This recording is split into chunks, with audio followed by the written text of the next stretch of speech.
না, অনিশ্চয়তা একো নহয় বুলি মই ভাবোঁ। কাৰণ কিয়, যিহেতু এইটো আইনৰ যিহেতু বিচাৰাধীন, যিহেতু আমি ইতিমধ্যে লিভ পিটিশ্যন এখন আবেদন কৰিছোঁ আৰু লিভ পিটিশ্যনৰ ওপৰত ইতিমধ্যে শুনানি হৈছে।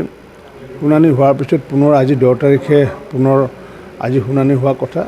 আৰু শুনানি হোৱাৰ পিছত মই আশাবাদী, নিশ্চিত ওপৰত আমি যিসমূহ পঞ্চায়তত তেনেকুৱাকৈ বিসংগতি আছে বুলি ন্যায়ালয়ে যদি অনুভৱ কৰে, তেতিয়াহ'লে সেইকেইখন পঞ্চায়তক বাদ দি পেলাই নিৰ্বাচনটো অনুষ্ঠিত কৰিব দিব লাগে বুলি আমি অনুৰোধ জনাইছোঁ। যিহেতু মহামান্য সুপ্ৰিম কোৰ্টৰ এটা ভাৰ্ডিক্ট এটা আছে যে নিৰ্দিষ্ট সময়ৰ ভিতৰত যদি পঞ্চায়ত নিৰ্বাচন যদি অনুষ্ঠিত নকৰে, তেতিয়াহ'লে আপোনাৰ ভাৰত চৰকাৰৰ যি আঁচনিসমূহৰ টকা পইচা 15 ফাইনেন্সে হওক বা অন্য আঁচনিসমূহৰ টকা পইচা হয়তো এবছৰৰ ভিতৰত অনুষ্ঠিত নকৰিলে বন্ধ হৈ যায়। গতিকে আমি সেইকাৰণে in interest of the public of Assam, particularly rural public, আমি এইটো আশা ৰাখিছোঁ যে আমি পঞ্চায়ত নিৰ্বাচনটো অনুষ্ঠিত কৰিব লাগে সোনকালে, যাতে আমি গ্ৰাম্য অঞ্চলৰ ৰাইজৰ আমি আগন্তুক দিনত বিভিন্ন আঁচনিৰে আমি সকাহ দিব পাৰোঁ।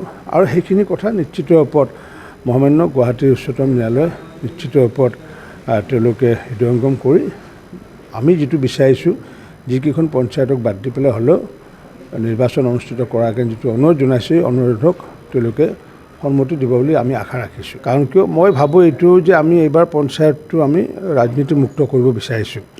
কাৰণ কিয়, ৰাজনৈতিক দলৰ বহু নেতা পালি নেতা তেওঁলোকে পঞ্চায়ত পৰিচালনা কৰে আৰু তেওঁলোকে পঞ্চায়ত পৰিচালনা কৰাটো মই ভাবোঁ এইটো গণতন্ত্ৰৰ প্ৰতি এটা সুলক্ষণ নহয়। গতিকে গাঁৱৰ মানুহে পঞ্চায়ত যাতে চলাব পাৰে, তাৰ কাৰণে আমি ৰাজনীতি মুক্ত কৰিছোঁ। আমাৰ কোনো প্ৰতীক তাতে আমি দিব খোজা নাই আৰু সেইকাৰণে আমি কেম্পেইনো নকৰোঁ। মই মোৰ সমষ্টিত তেওঁ বিজেপিৰ যি পৰ্যায়ৰ নেতা নহওক কিয়, তেওঁ নিৰ্বাচন খেলিলে তেওঁ নিৰ্দলীয় হৈ খেলিব লাগিব। তেওঁৰ হৈ পেলাই একাষাৰো মই নকওঁ বা তেওঁৰ বিৰুদ্ধে কাৰোবাৰ বিৰুদ্ধেও মই নকওঁ। আৰু 100% ৰাজনীতি মুক্ত মই বজালীত নিৰ্বাচন হোৱাটো বিচাৰিছোঁ। ঠিক তেনেকুৱাকৈ মই ভাবোঁ অসমতো সকলোৱে যে পঞ্চায়ত পৰ্যায়ত অন্তত ৰাজনীতি মুক্ত পঞ্চায়ত হোৱাটো কামনা কৰিব লাগে। কাৰণ গ্ৰাম্য ৰাইজে তেতিয়াহে নিশ্চিত ওপৰত নিজৰ মানুহ তেওঁলোকে পঠাব পাৰিব। কাৰণ বহু ক্ষেত্ৰত দেখিছোঁ যে ৰিটায়াৰমেণ্ট হৈ আহে, তেওঁ বেচেৰা চিনাকি নাথাকে পাৰ্টীৰ লগত, আৰু ৰাইজে তেওঁক কয় ইলেকশ্যনত অংশগ্ৰহণ কৰাৰ কাৰণে, কিন্তু পাৰ্টীয়ে তেওঁক এমব্লেম নিদিয়ে, যাৰ কাৰণে তেওঁ কি হয়, নিৰ্বাচনত অংশগ্ৰহণ কৰিব নোৱাৰে। যাৰ কাৰণে কোনোবা এটা নেতা পালি নেতা নিৰ্বাচনত জয় হৈ আহে, জয় হৈ অহাৰ পিছত পাৰ্টীয়ে যি কয় তাকে কাম কৰে, গাঁৱৰ মানুহৰ লগত সোধা পোছাৰে কাম নকৰে। সেইকাৰণে এইবাৰৰ নিৰ্বাচনটো আমি ৰাজনীতি মুক্ত কৰিব বিচাৰিছোঁ পঞ্চায়তৰ ক্ষেত্ৰত।